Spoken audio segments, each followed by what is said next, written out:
Hello, my friend. Today I will tell you another long-forgotten legend. Close your eyes and let the magic transport you to Middle-earth. Our journey begins long ago, before the great wars of men and the fall of mighty kings, before the Fellowship had ever tread upon the roads of Middle-earth. A shadow stirred in lands few ever spoke of, not in the rolling green of the Shire, nor in the deep woods of Lothlorien, but far to the east, beyond the last borders of Gondor, beyond the lands marked on the maps of the West. And in that forgotten east, among deserts as endless as time, beneath skies different from those that shone over the halls of Rivendell, walked a man clad in robes of deep cerulean blue. His name was known to but a few, whispered like a fading memory. He was Alatar, one of the Istari, one of the 5 sent from the undying lands to guide the peoples of Middle-earth in their struggle against the darkness. But unlike Gandalf, unlike Saruman or Radagast, his path was unknown, uncharted, hidden in the folds of time. He had walked away from the White Council and the wars of the West.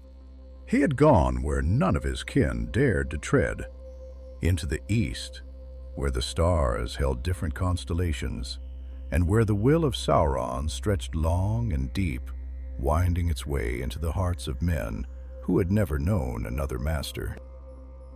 His staff, gnarled like the roots of an ancient tree, pressed into the red sands of the wasteland, and his cloak billowed like the tide of a restless sea. His journey had been long, so long that he had lost count of the years. What had he found in the lands beyond Rhûn? What truths did he bear? None in the West could say, for to them he was lost, another wanderer swallowed by the ever-hungry sands of time. But he was not lost, not yet. He walked through the ruined halls of a forgotten kingdom, the stones whispering secrets only the wind had heard. The world here was old, untouched by the hands of elves or dwarves, for those folk had never wandered so far. No songs of Valinor were sung here. No echoes of Beleriand's sorrow remained. Only the bones of kings who had once ruled mighty cities, their names now dust upon the wind. And yet there were eyes upon him. There were always eyes upon him. Figures watched from the deep shadows of crumbling temples, from the high dunes where the sand slid like whispering voices. They were wary, these people of the East, not fools, not weak, but bound to a history that was older than any Western scribe could write. Some called them the Variags, fierce riders with blades curved like the crescent moon. Others were the Kadum, the doom-dwellers, who spoke in a tongue that sounded like the shifting of the desert wind. And then there were those whose names had been stripped from time, their lives dictated by unseen lords who whispered from the darkness. Alatar had walked among them all. He had seen the light in their eyes and the chains upon their hands. He had spoken to chiefs who had never bowed their heads, to warlords whose only loyalty was to steel and blood. He had seen what Sauron had wrought here, in this place beyond the reach of the White City and its gleaming towers. And so he wandered still, searching. Searching for what? Perhaps for hope. Perhaps for Pallando, his companion, who had once walked this road beside him, and had since disappeared like mist at sunrise. Or perhaps for something else entirely, something hidden beneath the sand, beneath the years, beneath the weight of what Middle-earth had forgotten. And on this night, beneath a sky that burned with stars unfamiliar to the tongues of the West, Alatar stopped. He stood upon the crest of a great dune, the wind whipping at his robes. carrying with it the scent of fire and smoke from some distant camp. His blue eyes, deep as the farthest ocean, old as the hills, surveyed the horizon. A city lay ahead, its spires rising against the moon, its walls black as night. It had no name in the tongues of the West, though the people of the East called it Ur Zaram, the Silent Citadel. It had been built in an age when the world was young, before the Dark Lord had returned, before even the first whispers of the rings had reached the ears of men, and it was here that he would find his answer. But before he could take another step, a sound cut through the night. A sharp whistle, a bird call, unnatural in the hush of the desert. Alatar did not turn. He did not need to. He had heard it before, in many lands, from many voices. A warning. He was being followed. The wizard sighed, tightening his grip on his staff. He had no love for battle, no thirst for blood. But the world was not kind to those who walked alone, least of all in lands where war was a way of life. From the shadows of the rocks, figures emerged, their silhouettes shifting against the sand. They were clad in dark robes, their faces veiled, their movements careful. Not Variegs, not Kadum. Something else. Alatar of the West, a voice called, low and steady, speaking in the common tongue, though the accent was thick as honeyed wine. You walk far from the lands of your kin. Alatar turned slowly, his eyes calm, unafraid. He did not ask how they knew his name. He had long since abandoned such questions. You follow me, he said simply. His voice was deep, like the whisper of an ancient river, slow and patient. That is unwise. The figures did not move closer, but he could feel their intent pressing against him like a storm gathering on the edge of the world. You seek the city, the leader spoke again. Ur Zaram. It is not a place for wanderers. Alatar let out a quiet breath, glancing once more at the black city that loomed in the distance. He had been many things in his long years. A traveler, a teacher, a whisperer in the dark places of the world. But he had never been one to turn back. Then it is a good thing, he said, that I am not a wanderer. And with that, he stepped forward, the desert wind howling at his back as the nameless figures closed in. The wind wove through the dunes like a restless spirit, curling and twisting over the darkened sands, carrying with it a whisper of things unseen, of voices long buried beneath the weight of centuries, of secrets left to fade beneath a never-turning sky. The stars above were cold and distant, their pale glimmers caught in the rippling fabric of Alatar's robe as he moved forward, his footfalls soundless against the shifting desert. The air was thick with the scent of old fire, of distant embers smoldering in places unseen, and the very earth seemed to tremble under the burden of history too ancient to name. The figures before him stood in stillness, their shapes barely distinct from the night itself, as if they had been born from the very shadows that clung to the crevices of the rocks. Their robes, dark as the void between the stars, fluttered in the desert breeze, though they did not move otherwise.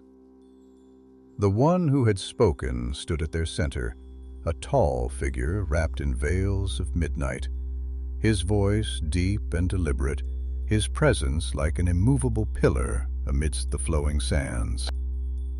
You walk toward a place where names are forgotten, the man said, his tone weighty, measured, as though each word was a stone set upon an unseen foundation. The walls of Ur Zaram do not welcome those who come seeking what was meant to be lost. Alatar let his gaze settle upon the stranger, his expression unreadable, though there was no mistaking the sharp gleam of intelligence in his deep-set eyes. Eyes that held within them the vastness of the world, the slow unraveling of ages, the quiet contemplation of things both great and terrible. He tightened his grip upon his staff, though not in hostility, but in something far more profound, a gesture of readiness, of measured anticipation, as if he stood upon the precipice of some unseen chasm, its depths hidden just beyond the veil of understanding. "I have walked long upon the roads that lie between light and shadow," Alatar murmured, his voice carrying the weight of countless years, a voice shaped by the passage of time itself.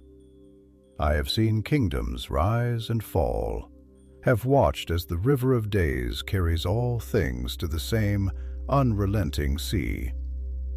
Do you believe, then, that a name can truly be forgotten, that a place, no matter how deep its silence, can erase all memory of what was once spoken within its walls?"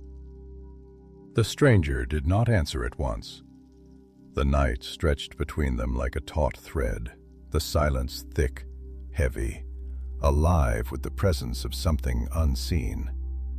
And then, slowly, the man inclined his head, a shadow of thought passing behind his veiled gaze. "A name is not merely a sound upon the tongue," he said, his voice softer now, though no less measured. "It is a thing woven into the very fabric of the world, a thread in the great tapestry of time. A place such as Ur Zaram does not erase things. It devours them, swallows them into its darkness, reshapes them into whispers that no longer belong to those who once bore them."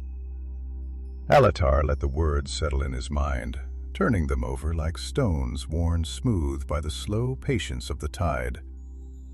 He understood the weight of what the stranger spoke, the ancient truth hidden beneath the surface of those words.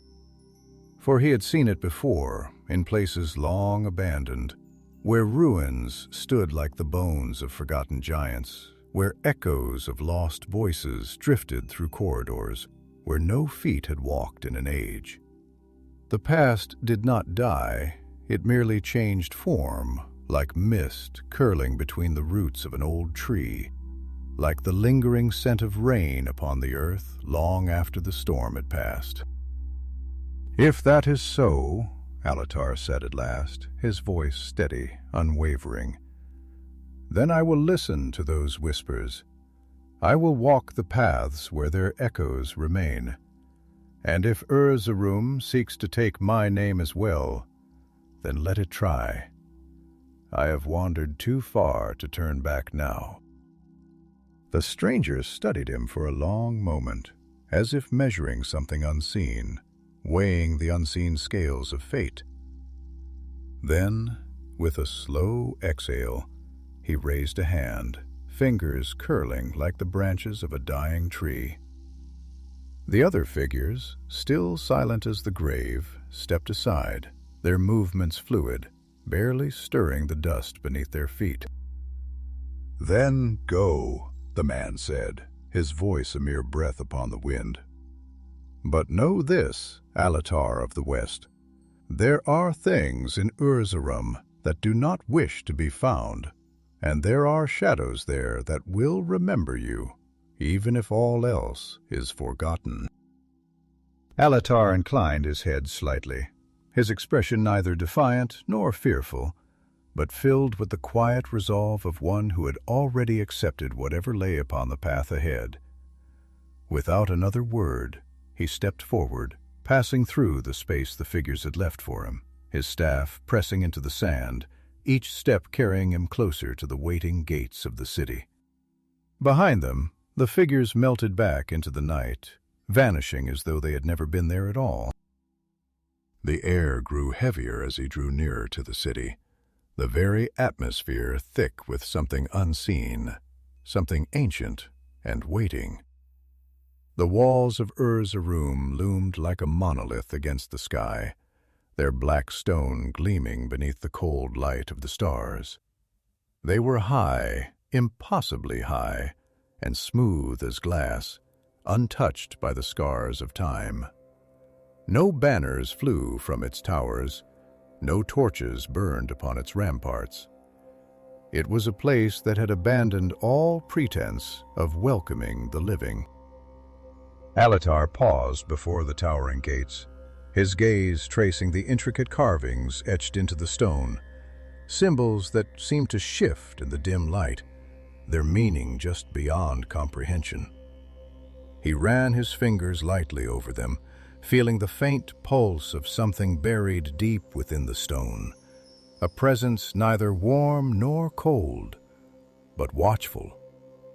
The gates did not bear the marks of hinges or latches, no sign of any mechanism that might open them, and yet he knew, without question, that they were not meant to remain closed forever. He exhaled slowly, lifting his staff, pressing its tip lightly against the ancient carvings. The air around him shuddered, a low hum resonating through the stone, as if the city itself had taken a breath, sensing his presence, remembering. And then, with a sound like distant thunder rolling across the bones of the earth, the gates began to open. A slow, deliberate movement revealing the darkness beyond, an abyss where the air itself seemed to ripple, where the silence was so thick it pressed against the skin like unseen hands. Alatar did not hesitate.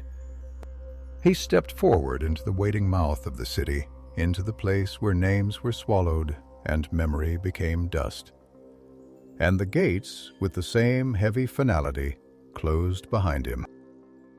The city of Ur Zaram had accepted him, for now. The city swallowed him whole, its silence deeper than the void between stars, its vastness stretching beyond sight, beyond understanding. The moment the gates sealed behind him, the sound of their closing echoed through the empty corridors of stone, reverberating like a sigh from the throat of a long-dead titan. Alatar stood motionless for a moment, allowing the weight of the place to settle upon his shoulders, feeling it coil around him like a living thing. The air was thick, heavy with the scent of dust and forgotten time, and the cold was not the cold of mere stone, but the deeper, gnawing cold of abandonment, of memories that had been left to wither like roots severed from the earth. Darkness, the walls rising high, and darkness, the walls rising high and smooth, their surfaces unbroken by the passage of hands, unmarked by the wear of rain or sun. The architecture was strange to him, older than anything he had seen in the West, older even than the ruins of Numenor or the deep delvings of Khazad-dûm. There was something unnatural in the way the stones fit together, seamless, as though they had been shaped not by chisels or mortal hands, but by a force that did not work within the constraints of time and decay. A whisper of movement stirred the air. It was not a sound, not truly, not the rustle of fabric nor the tread of a footstep, but a shifting presence, a ripple in the stillness that pressed against his skin, brushing the edges of his thoughts. Alatar paused, his breath slow, steady. He had walked through many lands, stood before many unseen watchers, and he knew the feeling of a gaze that did not belong to mortal eyes. He did not turn. Instead, he spoke, his voice soft but carrying through the emptiness like the whisper of wind through old branches. There are places in this world where silence is not the absence of sound, but the presence of something that does not wish to be known.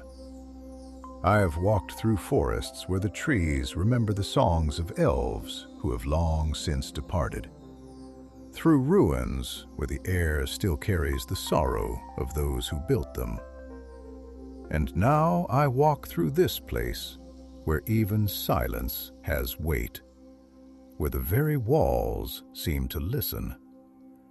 Tell me, unseen one, do you watch because you fear me, or because you wait for me to understand?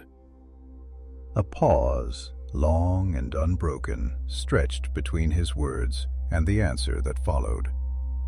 And then, from the far end of the corridor, a voice, dry, low, woven from the fabric of the place itself, rose like an ember catching in the wind. You speak as one who has stood upon the threshold of many doors, as one who knows the weight of history and the burden of those who have borne it before you. But knowledge is a river that does not flow evenly, and there are depths in which even the wise may drown. Alatar turned his head slightly, his gaze settling upon the farthest reaches of the dim corridor, where the shape of a figure had begun to emerge from the darkness.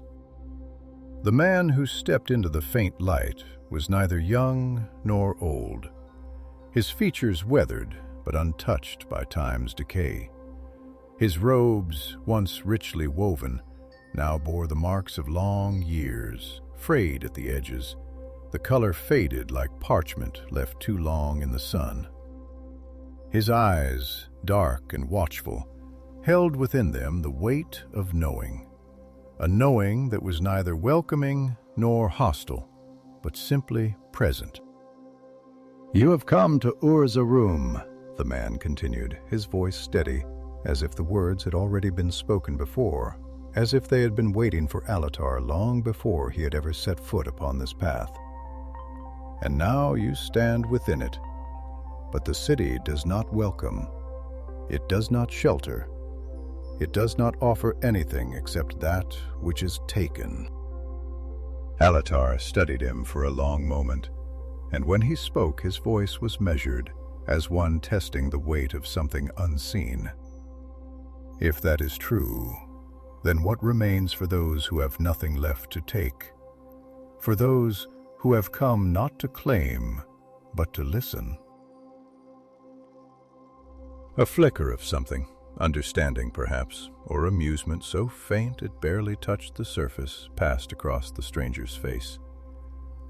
He took a slow step forward, his hands clasped before him, as if measuring Alatar in ways that had nothing to do with sight. "The city remembers," he said at last. "But memories are not truths. They are echoes, reflections cast upon water, shaped by those who speak them, changed by those who carry them forward. You seek something here, though you do not yet name it. But Ur Zaram does not answer to those who ask. It answers to those who endure." Alatar exhaled softly, his gaze never leaving the stranger's. He had lived long, longer than men, longer than most creatures who still walked the world, and yet even he had not outlived the understanding that patience was the root from which all wisdom grew. "Then tell me," he said, his voice quiet, steady, laced with something deeper than mere inquiry. "Tell me what the city remembers." A silence settled between them, but it was not an empty silence. It was filled with the weight of things unsaid, with the unseen currents of a place that had been abandoned by the living, but not by the past. The stranger tilted his head slightly, as if listening to something distant, something just beyond hearing. And when he spoke again, his words carried the weight of stone shifting after long dormancy. "There was a time," he murmured, "when the West did not know of this place, when the maps of Gondor and Númenor bore no markings beyond the Sea of Rhûn. But the East has always been, and Ur Zaram was old before the first stones of Minas Tirith were ever laid. It was not built by men, nor by elves, nor by the hands of any who still walk beneath the stars. Its foundation is older than language, older than the names you give to the world. Alatar felt a slow chill wind its way through him, not from fear, but from the dawning realization that he stood upon something far deeper than even his own long travels had prepared him for. He had expected ruins, the remnants of a forgotten kingdom, but this was something different, something older than the stories told by the wise. "And yet you remain," Alatar said, his voice softer now, thoughtful. "You who have not forgotten, you who speak in the voice of one who remembers not just what was, but what it meant." The man's gaze darkened slightly, his hands tightening where they rested against his robes. "To remember is not always to understand," he said. "And understanding is not always a gift." Alatar watched him, and in the stillness that followed, he felt the city shift around them, not in movement, but in presence. He had been right. This was not a place that had been merely left behind. It was a place that still watched, that still listened. And if it still listened, then somewhere in the long-forgotten corridors of its endless silence, there were answers. Answers that he would find, even if the city itself did not wish them to be found. The silence of Ur Zaram stretched around them, vast and unbroken, deeper than the chasm of the sky above, heavier than the weight of time itself. It was not the silence of mere emptiness, nor the hush of forgotten ruins where the wind still weaves through broken stones. It was a silence alive with absence, a silence that had been shaped by something greater than decay, something deliberate, as though the city had chosen to forget itself. Alatar stood within that silence, feeling it press against his skin, feeling it coil around the edges of his thoughts like creeping ivy, like roots digging into old stone, patient, insistent. The air was thick with dust and shadow, yet beneath that, beneath the cold dryness of a place abandoned by warmth, there was something else, something lingering, waiting, like the last ember beneath a bed of dying coals. He did not speak immediately, nor did he move, for he knew that this was a place where speech was not merely sound, but an intrusion, where every step carried the weight of consequence, where every breath stirred the memory of things that did not wish to be stirred. Before him, the man in the tattered robes remained motionless, his face a mask of contemplation, his dark eyes unreadable like the surface of a deep lake beneath which currents ran unseen. The words he had spoken still hung in the air between them, and Alatar let them settle, let them sink into the marrow of his thoughts before he answered. For he knew that to respond too quickly, too easily, was to diminish the depth of what had been said. "There are places in this world," Alatar said at last, his voice low, steady, woven with the weight of years, "where the past lingers not as a whisper, but as a presence that does not fade. I have walked among them, have seen the ruins of cities that still remember the voices of those who built them, have heard the wind carry echoes that belong not to the present, but to something deeper, something beyond the reach of time's forgetting. And yet, even in those places, there is always something left behind, a trace, a fragment, a shape upon the edge of memory. But this place—" He paused, glancing around at the darkened stone, at the unmoving shadows, at the walls that seemed to drink the very air around them. "This place is different. It does not merely remember, it waits. The man's expression did not change, but something in his gaze deepened, a flicker of thought moving beneath the surface.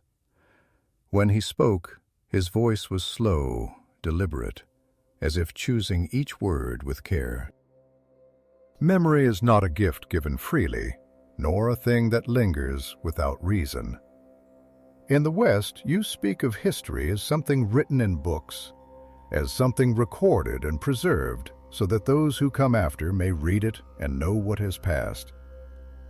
But that is only one kind of memory. There is another, older kind, the memory that is not written, that does not belong to parchment or voice, but to the bones of the earth, to the weight of stone, to the very air that has been shaped by what has transpired within it. Ur Zaram does not remember as men remember, does not tell its story in ways that can be recorded or spoken. It holds its past in silence, and silence is the language of things too great, too terrible, or too sacred to be named. Alatar studied him, his mind weaving through the threads of what had been said, piecing together the fragments of understanding that lay just beyond reach. He knew of such places, places where history was not merely forgotten but consumed, where time itself seemed to halt, as if unwilling to carry forward the weight of what had occurred. And yet there was something in the way the man spoke, something in the way his gaze lingered upon the stones, that told Alatar there was more to this silence than mere loss, more to this place than mere ruin. "You speak as one who has walked these halls before," Alatar said, his voice quieter now, not in difference but in understanding, in recognition of the depth that lay beneath the words. "As one who does not merely know the past, but who has stood within it, who has carried its weight upon his shoulders. You say that this city does not welcome, that it does not offer, that it does not give, only takes. And yet you remain, you who seem untouched by the passing of years, who speak not as an outsider, but as one who belongs to this place, even as it belongs to no one. Why?" A shadow flickered across the man's face, so brief it might have been imagined. But Alatar did not mistake it. It was not fear, nor hesitation, but something else, something older, something warier, something that carried the weight of choices long made and paths long walked. "I remain," the man said at last, his voice quieter now, more distant, as if the words themselves were heavy to bear. "Because there are some places that do not let go, just as there are some memories that cannot be abandoned. You ask why Ur Zaram waits. I will tell you, though you may find that the answer is not one you wish to hear." He turned then, moving deeper into the corridor, his steps soundless upon the stone. Alatar hesitated only a moment before following, his own footsteps swallowed by the same silence, his thoughts shifting like the shadows cast upon the walls. The passageway was long, its darkness broken only by the faintest glimmers of light that seemed to come from nowhere, as if the very stones held within them the remnants of a glow long since faded. The further they went, the heavier the air became, not with dust or decay, but with something less tangible, something that clung to the skin like the weight of unseen eyes. At last they emerged into a vast chamber, its ceiling lost to darkness, its walls carved with symbols that seemed both ancient and unfamiliar. In its center stood a great pillar of stone, its surface smooth, untouched by the erosion of time. Upon it, etched so faintly it was nearly invisible, was a single inscription. The man placed a hand upon the pillar, his fingers tracing the worn symbols as if they were a wound long since scarred but never healed. "This city," he murmured, "was not built as a fortress, nor as a kingdom, nor even as a tomb. It was built as a door." Alatar frowned, stepping closer, studying the inscriptions, feeling the faint hum of something beneath the surface of the stone. "A door to what?" The man's eyes lifted to meet his, and in them, Alatar saw something that made the cold in the air seem like a mere whisper against the true weight of what lay beneath. "To the past," the man said, his voice nearly a whisper. "To a time that does not wish to be remembered."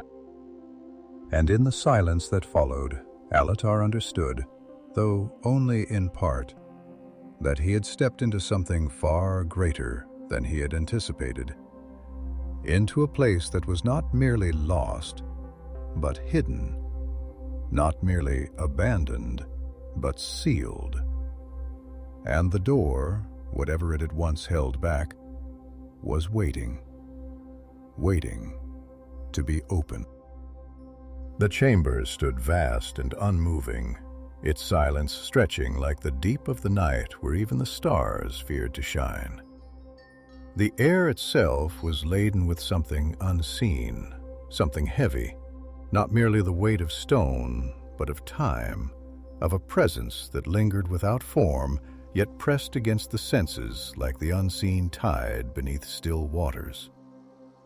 The darkness above was endless, the ceiling lost in shadow, and the walls, though hewn from the same seamless black stone that had shaped the rest of Ur Zaram, bore faint traces of something older, something carved by hands that had long since turned to dust. Alatar took a slow step forward, the sound of his footfall swallowed instantly by the oppressive hush, as if the city itself did not merely discourage noise, but devoured it. His eyes, ancient and ever-seeing, swept across the symbols that snaked their way up the great pillar before him, their lines so faint that they seemed almost like scars upon the stone rather than markings of deliberate purpose. There was something unnerving in their shape, not quite runes, not quite script, but something between both, something that had the rhythm of language, but not its familiarity, a pattern that suggested meaning without surrendering to understanding. He lifted a hand, his fingers hovering just above the surface of the pillar, not yet daring to touch, feeling instead the faintest hum beneath the stone, a vibration too slight to be called movement, too real to be ignored. It was old, far older than any kingdom of men, older even than the great halls of Khazad-dûm, older, perhaps, than the first songs of the elves beneath the newborn stars.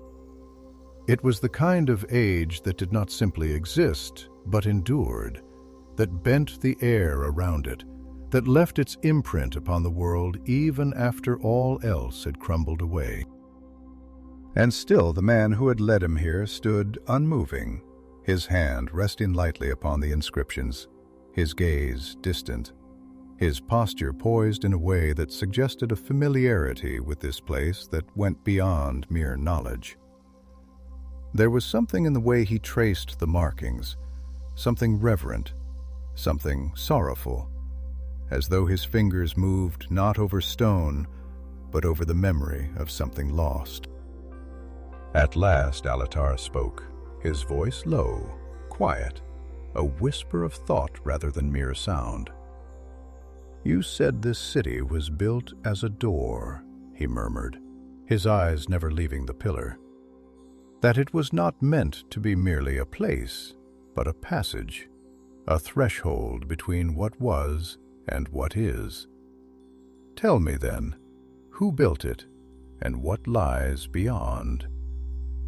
The man exhaled slowly, his breath barely stirring the stillness, as if even the air itself resisted movement within these walls. His fingers curled against the stone for a moment before withdrawing, his dark eyes lifting to meet Alatar's own.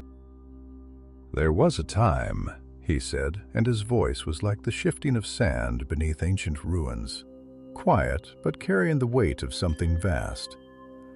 "Before the lands of the West knew war, before the great cities of men rose and fell like waves upon the shore, a time before the names you now know were ever spoken, before the world was shaped as you see it now. In that time, there were those who sought not to rule nor to conquer, but to preserve, to keep safe the knowledge that the passing of ages would try to bury. They built no kingdoms, raised no banners.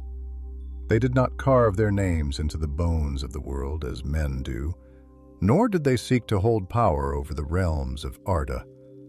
They understood, as few ever have, that knowledge is not merely light, but fire, that to keep it is not only to preserve, but to guard, to ensure that what is remembered does not consume those who remember."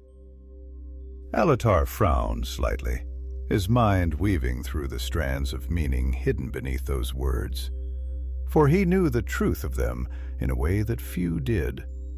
He had seen what knowledge could do, how it could heal, yes, but also how it could burn, how it could twist and corrupt, how those who sought to wield it without wisdom often found themselves consumed by it instead.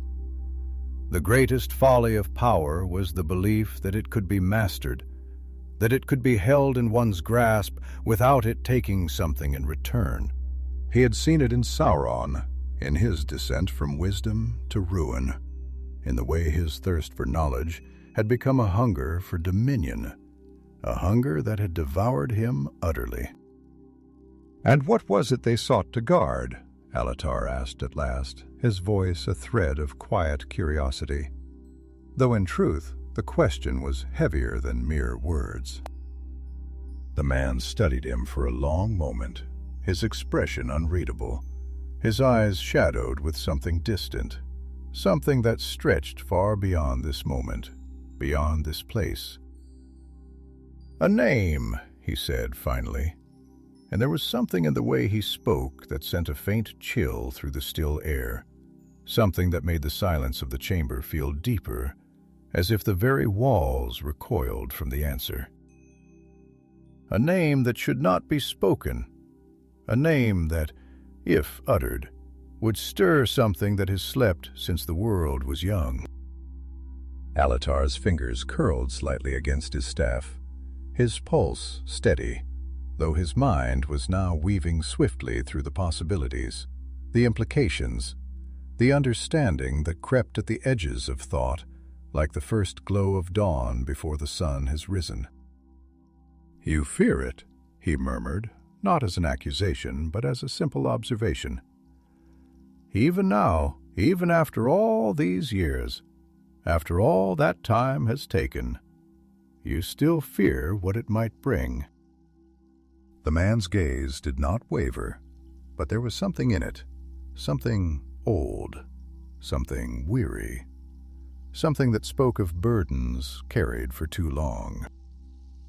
"There are things," he said slowly, deliberately, "that do not fade with time, that do not wither as kingdoms do, that do not break as stone eventually must.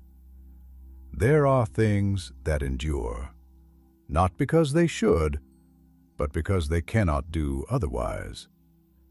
And there are names that, when spoken, do not merely call, they awaken." The silence that followed was not empty. It was thick, almost tangible, pressing against the edges of thought, filling the chamber like water flooding a space too long left dry. Alatar let it settle before he spoke again, and when he did, his voice was even softer, yet no less certain. "And yet you remain here," he said, tilting his head slightly, his gaze never leaving the man's. You who know more than you say, you who speak of things lost to time, yet have not been lost yourself, you who fear what might be stirred, yet stand at its threshold nonetheless. Why? For a long moment the man did not answer. And in that moment, Alatar felt as though he had stepped closer to something unseen, as though he had placed his hand upon a door that had not been touched in an age, as though the air around them held its breath, waiting. And then, at last, the man spoke, and when he did, it was not merely an answer, it was something deeper, something final. Because someone must. And in those 3 words, Alatar understood. Understood that this was no mere city, no mere ruin of a forgotten age. Understood that he had stepped into a place where the past had never truly died, where the echoes of something vast still lingered, where the weight of something long buried still pressed against the world like a shadow, waiting for the moment to stretch forth again. And understood that whatever lay beyond that door, whatever had been sealed away, was waiting. Waiting to be remembered. Waiting to be awakened. The silence of Ur Zaram was vast, not empty, but vast like the stillness that lingers in a valley before the first storm winds descend from the mountains. A silence that was not simply an absence of sound, but a presence, a consciousness woven into the very fabric of the stone. Alatar had walked long roads, had stood before places where time pooled like water in a forgotten well, but never had he stood in a place so utterly untouched by the erosion of the years, a place where silence was not a void to be filled, but a guardian of something deeper, something unspoken. The air within the chamber pressed against him, not with heat nor with cold, but with a kind of density, as if it carried within it the weight of memories that had not been permitted to fade, as if each breath drew him further into the heart of something vast, something coiled in slumber beneath the skin of the world. The stone beneath his feet was ancient, smooth, not with wear, but with deliberation, as though those who had shaped this place had done so with a purpose beyond mere shelter, beyond mere architecture. This was not a hall built for kings, nor a tomb meant to preserve the memory of those who had ruled. It was something else, a space carved not for the living nor for the dead, but for something that existed between the two, something that had been sealed away, yet had never truly left. Alatar turned his gaze toward the man who had led him here, the one whose name had not been given, whose presence was neither welcoming nor hostile, but simply there. The figure stood beside the great pillar, his dark robes unmoving in the thick air, his expression a mask of contemplation, though his eyes betrayed something deeper, something weary. His hand, long-fingered and marked by time, rested upon the surface of the stone, tracing the faint etchings as though reading a language long lost to the tongues of men and elves alike. "You say this place was built as a door," Alatar murmured at last, his voice measured, woven with thought, as though the words themselves carried weight. "But doors are not merely entrances. They are boundaries, thresholds between what is known and what is unknown, what is permitted and what is forbidden. And every door, no matter how strong, no matter how well guarded, is made to be opened. If Ur Zaram is a door, then tell me, what stands on the other side?" The man exhaled slowly, as though the question was not unexpected, yet still burdened him to answer, as though the words themselves carried the weight of something deeper than mere knowledge. His fingers lingered on the stone for a moment longer before he withdrew his hand, clasping them before him as his gaze met Alatar's, dark and unreadable as the depths of the sea. "There are names," he said, his voice quiet, deliberate, "that are not meant to be spoken, not because they are forgotten, but because they remember too well. There are places where time does not flow as it should, where the past lingers not as a memory, but as a presence, where what was is not merely a story, but a thing that still reaches, still whispers, still waits. This city," his gaze swept over the chamber, as though looking not at the stone, but at something beyond it, something hidden beneath its surface, "was built not as a monument, not as a stronghold, but as a seal, a barrier between this world and something that once walked within it, something that should never have been, something that must never be again." Alatar studied him in silence, his mind weaving through the implications, the weight of those words settling like a slow tide upon his thoughts. He had seen many things, had stood before powers that defied the understanding of mortal minds, had felt the slow, inexorable pull of forces that did not belong within the world, but that still pressed against its edges, seeking a way in. He had seen the remnants of Morgoth's great work, the echoes of his ruin lingering in the corners of the world like dying embers, had stood before places where the enemy's touch had left scars upon the very bones of the earth. But this was something else. "And yet," Alatar said slowly, "you remain here. You who know more than you say. You who have guarded this place long beyond the years of any man, any elf, any being that still walks beneath the stars. You fear what lies beyond this door, and yet you do not turn away from it." The man's gaze darkened slightly, his hands tightening where they rested against his robes. He was silent for a long moment, and in that moment the air within the chamber seemed to shift, to grow heavier, as if the very walls of Ur Zaram were listening.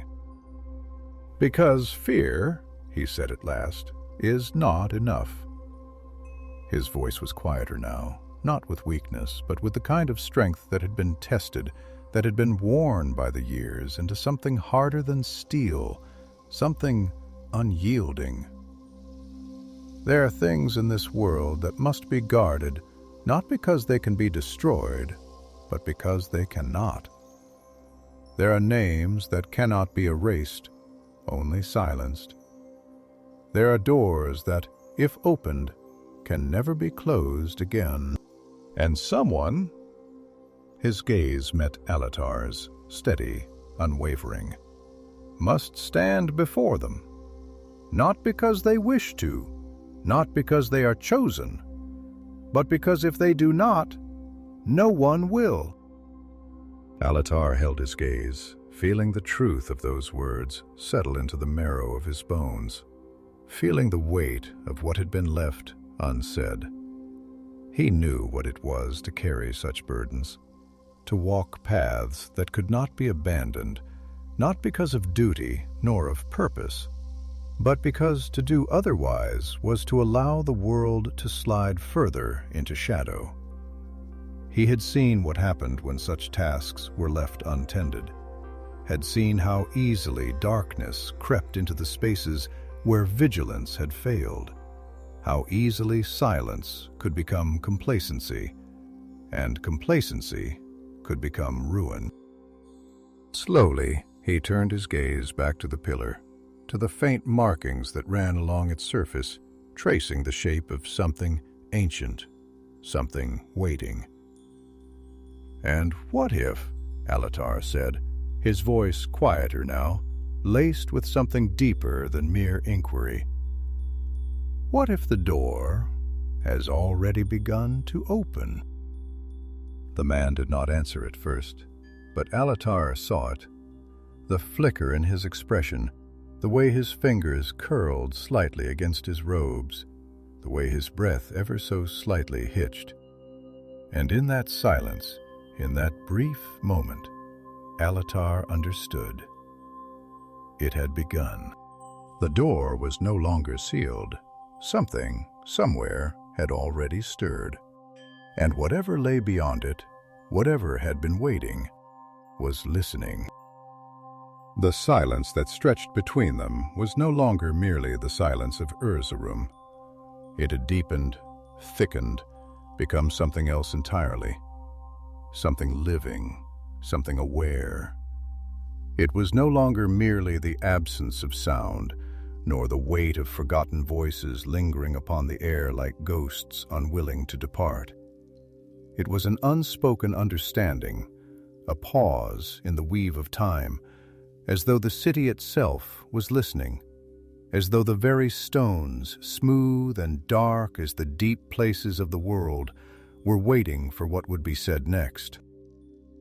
And in that silence, Alatar felt the cold press of realization settle into the marrow of his bones, felt the slow, inevitable certainty of what he had already suspected coiling itself into shape within his mind.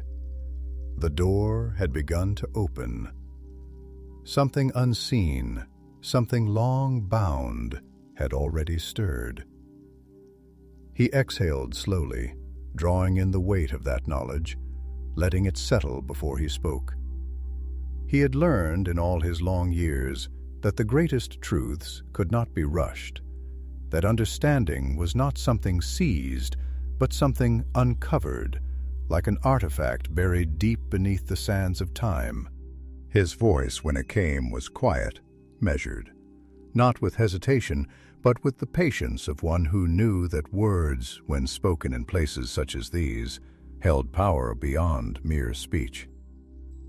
"I have walked the long roads of this world," he murmured, his gaze resting upon the pillar, upon the ancient inscriptions that ran like veins through the stone, tracing the remnants of a language that did not belong to men or elves, nor even to the oldest tongues still spoken upon Middle-earth.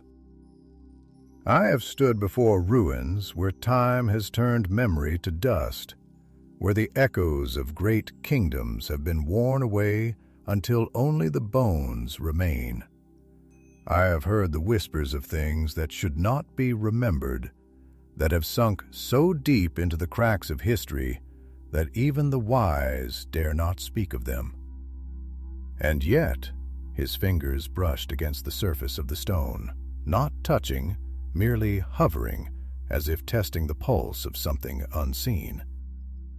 Even in those places, even in the forgotten corners of the world, I have never felt a silence quite like this. This is not the silence of ruins left to decay, nor the quiet of a tomb long undisturbed. This silence is different. It is watching. It is waiting. The man who had led him here stood unmoving, his expression unreadable, his gaze lingering upon the pillar as though he too was seeing it anew. Though Alatar knew that was not the case. No, this man, whoever he truly was, had known this place for longer than he let on, had walked these halls not as a wanderer, not as an outsider, but as a guardian, a sentinel, a figure who had remained when all else had been swallowed by time. "You are right," the man said at last, his voice low, weighted with something more than mere understanding, something that carried the weight of long years of choices made and burdens carried. "This is not the silence of something that has been forgotten. It is the silence of something that has been made to be forgotten. There is a difference." though few understand it. You, I think, do. Alatar studied him, his mind piecing together fragments of thought, of possibility, of meaning.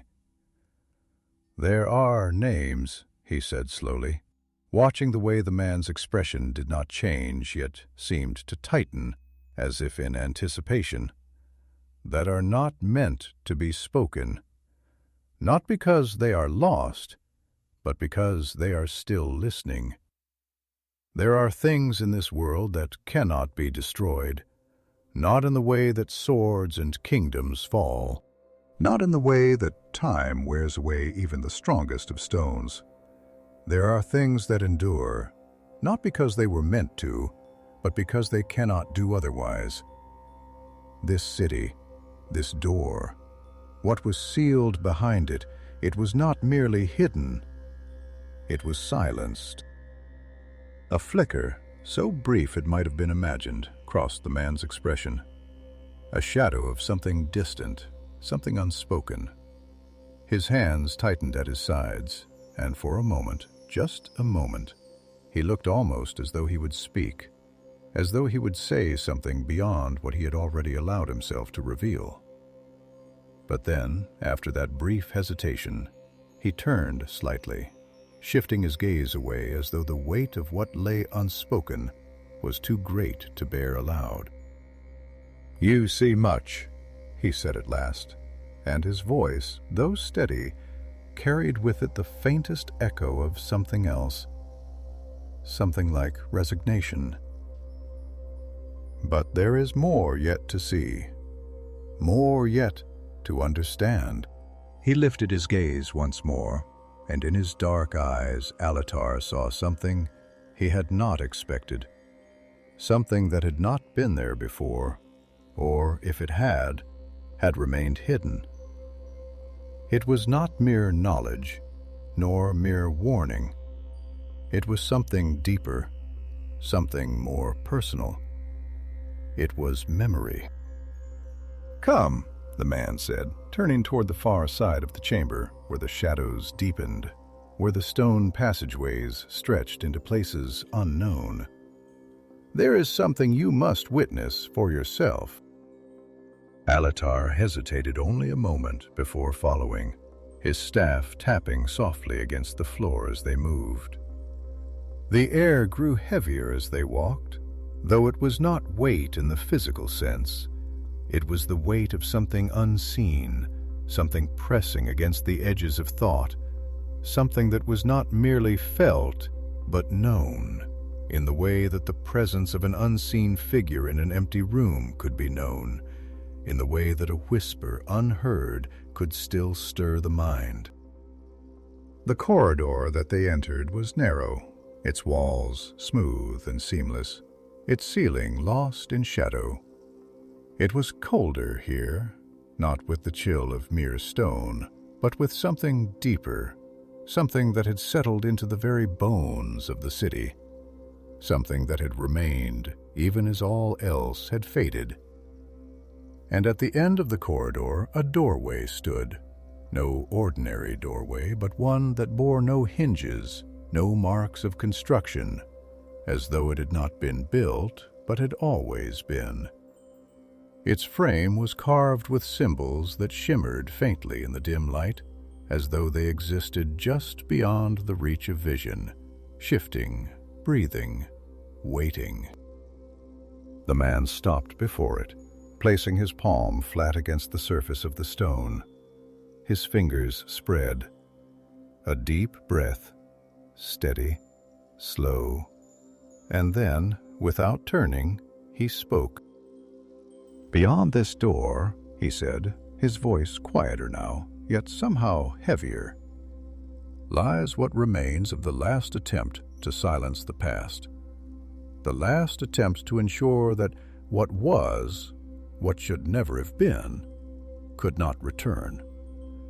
It is a record, a warning, a final echo of those who came before, those who stood at the threshold of something they did not understand, something they thought they could contain." He exhaled softly, and for the first time since Alatar had met him, the man's voice carried with it something almost like sorrow. "But some things," he murmured, "do not remain buried. Some things do not remain sealed." The air shifted. The symbols on the door glowed faintly, pulsing with a rhythm that did not belong to mere light, but to something older, something vast. Alatar watched, waiting, and then, slowly, the door began to open. The door groaned as it shifted, not with the clatter of iron hinges, nor the scrape of stone upon stone, but with a sound deeper, more ancient, a resonance that seemed to ripple through the very bones of the city itself. It was not a simple movement. It was a breath, a stirring, the slow, deliberate parting of something that had lain sealed for longer than the memory of any living being. The symbols that adorned its surface pulsed, flickering with an unnatural light, not steady like flame, nor cold like the glimmer of distant stars, but something between, something shifting, uncertain, as though the very language that had bound them was faltering, as though the old magic that had once held firm was unraveling thread by thread, undone by the weight of time. Alatar stood motionless, his staff gripped tightly in his hand, his breath steady but measured, his mind weaving through the implications of what he was witnessing. He had felt power before, had stood in places where the fabric of the world was thin, where the echoes of great things lingered like the last ripples upon a still lake. He had walked the ruined courts of Númenor, lost colonies where the stones still bore the imprint of voices long silenced. He had wandered the far reaches of Middle-earth, where the land itself remembered battles so ancient that no tongue still spoke of them. But this was different. This was not merely the lingering presence of history. This was something active, something aware, something that had not forgotten the world, though the world had long forgotten it. The man beside him remained still, his hand resting upon the stone as though feeling its pulse, his dark gaze fixed upon the widening gap beyond. His expression was unreadable, but Alatar saw the tension in his stance, the way his fingers curled ever so slightly against the cold surface of the doorway, as if anchoring himself, as if bracing for something that could not be stopped. And then the darkness beyond was revealed. It was not the darkness of mere shadow, nor the absence of light in a long sealed space. It was something deeper, something vast, a depth that did not merely swallow sight, but seemed to pull at the edges of thought itself. The chamber that lay beyond was impossibly large, stretching into unseen distance, its farthest reaches lost to the void. The air was thick, oppressive, heavy in a way that was not merely physical, but something else, something pressing against the mind, against the soul. Columns of smooth black stone rose from the unseen depths below, disappearing into the darkness above. Their surfaces untouched by time, unmarked by dust or decay, they stood like sentinels, like watchmen standing guard over something unseen, something that did not sleep but did not yet wake. And at the center of it all, upon a raised dais of flawless obsidian, a single object rested. A book.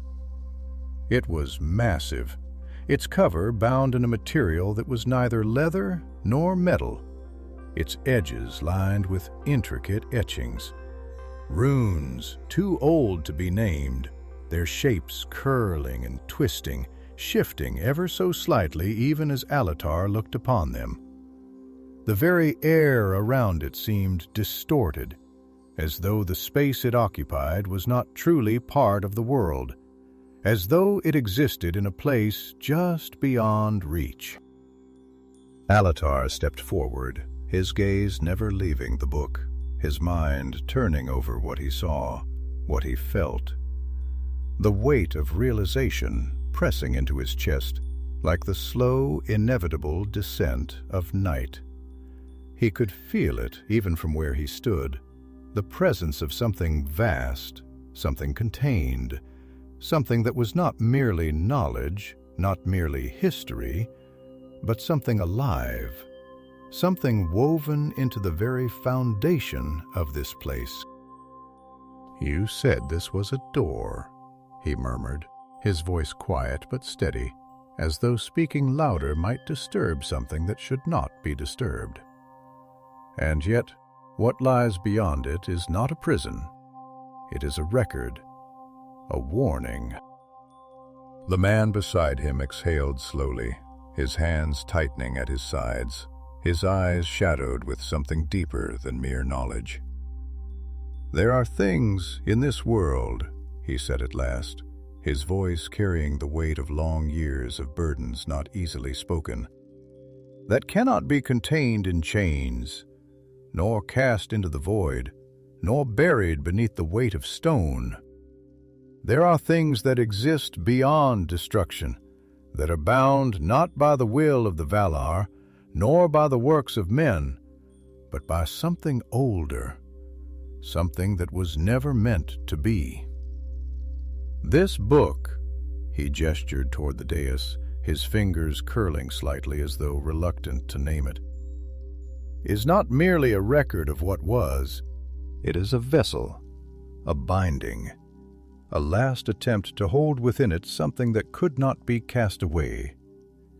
It was written not with ink, nor by the hands of scribes, but by something greater, something desperate. And for an age, it has remained sealed, silent." Alatar turned his gaze toward him, his mind piecing together the threads of what had been said, what had been left unsaid. "But something has changed," he said quietly. The man nodded once, slowly, the flicker of something almost like sorrow passing behind his gaze. "The seal is weakening," he admitted, his voice barely above a whisper. "Not by any mortal hand, not by the will of those who would seek to claim what should not be claimed, but by time itself, by the slow unraveling of the world, by the weight of what was never meant to last." He turned his gaze toward the book, his expression unreadable, but Alatar saw it now, the understanding that lay beneath his words, the truth that he had not yet spoken. "And now the question remains, not whether it will break, but when." A breath of wind stirred the chamber, though there were no doors, no windows, no source from which it could have come. The air shivered, the runes along the book's surface flickering for the briefest moment, as though something unseen had passed through them, as though the ancient language that held them together was struggling to remain intact. Alatar exhaled slowly, feeling the weight of it all settle upon him, feeling the slow, inevitable course of what had begun. He had known from the moment he had entered this city that he was walking into something vast, something long buried, something that had been waiting. But now, standing before the threshold of what had been sealed away, he understood the true depth of what had been hidden. This was not merely knowledge, not merely history. This was something alive, and it was waking. The air had thickened, not with dust or decay, but with something unseen, something that pressed against the mind more than the body, something that was neither cold nor warm, but carried the weight of presence, of expectancy, as though the chamber itself had drawn breath and was now holding it, waiting for the moment when it would be released. The silence had changed. It was no longer merely the hush of an ancient place, nor the deep quiet of something long abandoned, but the silence that comes before a storm, before the tide breaks against the shore, before something long asleep begins to stir. Alatar did not move. He stood before the dais, before the book that was not merely a book, before the runes that shimmered, struggling against some unseen pressure, against the slow but inevitable pull of time's unraveling. His breath was slow, measured, his hands resting upon his staff as he watched, as he listened, as he allowed himself to feel the shape of the moment, not merely with his senses, but with something deeper, something attuned to the turning of things greater than himself. The man beside him had not moved either, though Alatar could sense the weight of his thoughts, the quiet struggle that lay behind his unreadable gaze. There was no fear in him, but there was something else, something heavier, something weary, something that had been carried for far too long. And in that moment, Alatar understood.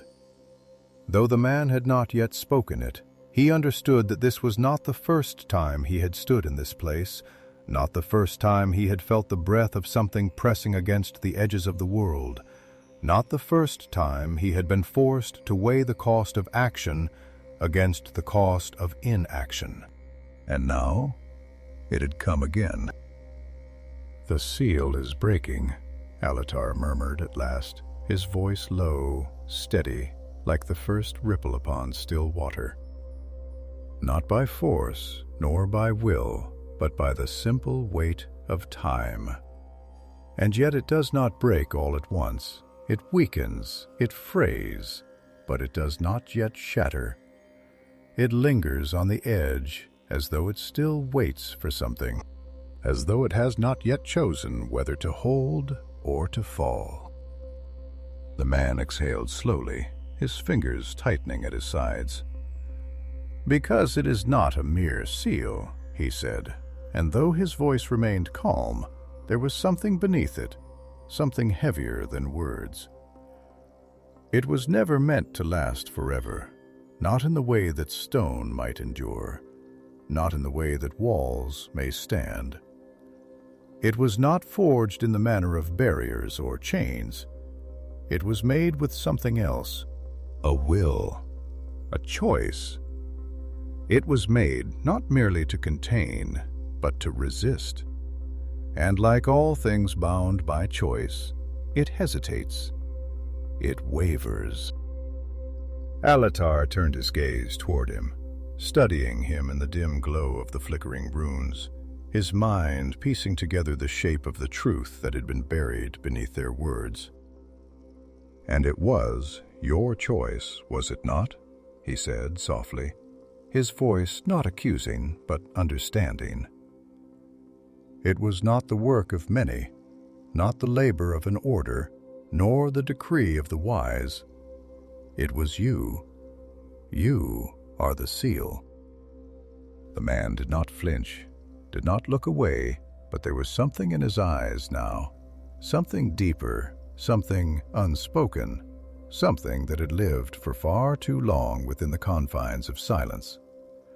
And when he spoke, his voice was softer, quieter, not with weakness, but with the weight of something that had been carried alone for far too long. "There was a time," he said, "when I believed that knowledge once uncovered was a thing that could be controlled. That wisdom was merely a matter of knowing, of understanding, of choosing how to wield what had been found. I believed that even the darkest truths could be held, contained, so long as the right hands carried them. I was a fool." He turned slightly, his gaze settling upon the book, upon the dais, his expression unreadable, but his voice laced with something deeper than regret. There are things that cannot be held. There are things that do not allow themselves to be mastered. There are things that, once known, do not remain knowledge. They become something else. They become voices that do not fade, shadows that do not break beneath the light, whispers that take root in the places where thought and will are most fragile. Alatar listened, allowing the words to settle, to unfold, to weave themselves into the understanding that had already begun to form in the quiet spaces of his mind. He had known power. He had seen it take shape in the hands of kings, in the voices of those who sought dominion, in the ambitions of those who believed they could stand before forces greater than themselves and not be burned. He had seen Sauron fall to such folly, had seen the slow, patient decay of wisdom into hunger, the way knowledge, when left untempered, could turn inward, devouring the one who had sought it. And now, standing here before the remnants of something long buried, he saw it again. "This book," Alatar said at last, his voice quiet, thoughtful, his gaze never leaving the shifting runes that danced upon its surface. "It is not merely a record, nor a vessel, nor a seal. It is a voice, is it not? A voice that still speaks. A voice that has never stopped speaking. And you have listened to it for longer than any mind should bear." The man exhaled softly, and this time Alatar saw it. The faintest flicker of weariness, the slow unraveling of something that had been held together for longer than should have been possible. "Yes," the man murmured, barely more than a breath. "For longer than I remember." A shiver passed through the chamber, though neither wind nor movement had disturbed the air. The runes upon the book flickered, dimmed, then flared once more. And in that moment, Alatar felt it, heard it. Not a voice in the way that words are spoken, nor in the way that sound carries across space, but something deeper, something older, something that existed not as sound, but as knowing, a whisper that did not need to be heard to be understood. It was waking. Alatar's grip upon his staff tightened. "Then the choice remains," he said, his voice firmer now, the weight of the moment settling upon him like the slow descent of the tide. "Does it end here, or does it continue?" The man closed his eyes for the briefest of moments, a breath passing his lips. And when he opened them again, Alatar saw the answer before it was spoken. "It must end," he said, his voice steady, though his hands trembled. "But not as it was intended, not by sealing it away once more, not by allowing time to unravel it again. It must end completely." A pause, a heartbeat stretched between them. And then, without another word, the man turned, stepping forward toward the dais, toward the book, toward the thing that had bound him for longer than time could measure. Alatar did not stop him. He did not need to. For the first time since this place had been built, since the first word had been written upon its pages, silence was no longer something waiting, no longer something watching, but something breaking. And then there was only light.